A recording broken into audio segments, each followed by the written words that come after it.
নমস্কার, আমি ঝুমা শাস্ত্রী চলে এসেছি আরেকটি নতুন ভিডিও নিয়ে। ভিডিওগুলি ভালো লাগলে অবশ্যই সাবস্ক্রাইব, লাইক, শেয়ার, কমেন্ট করবেন। ভিডিও শুরু করার আগে গণপতি বাপ্পা এবং দেবাদিদেব মহাদেবকে প্রণাম জানিয়ে, গুরুদের প্রণাম জানিয়ে শুরু করছি। আজকে বলবো স্পেশালি মেয়েদের জন্যই বলবো, স্ত্রীদের জন্যই বলবো। যেহেতু এটা একটা কমন ব্যাপার, কিছুদিন অর্থাৎ কিছু বছরের পরেই না দাম্পত্য জীবনে সমস্যা শুরু হয়ে যায়। তো এটা এখন ভীষণ কমন হচ্ছে যে থার্ড পার্টি ঢুকে যাচ্ছে।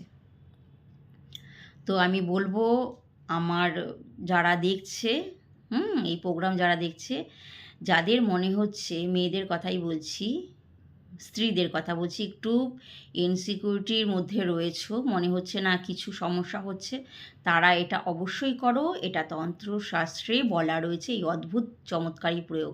কি না, এই প্রয়োগ করলে নিজেদের আকর্ষণ বাড়াও, যেটা দরকার, এবং সামনের জন্য, অর্থাৎ অন্য কেউ না কিন্তু, স্বামীকেই যাতে বশ করে রাখতে পারো, সেটার জন্য এই ক্রিয়াটা করো।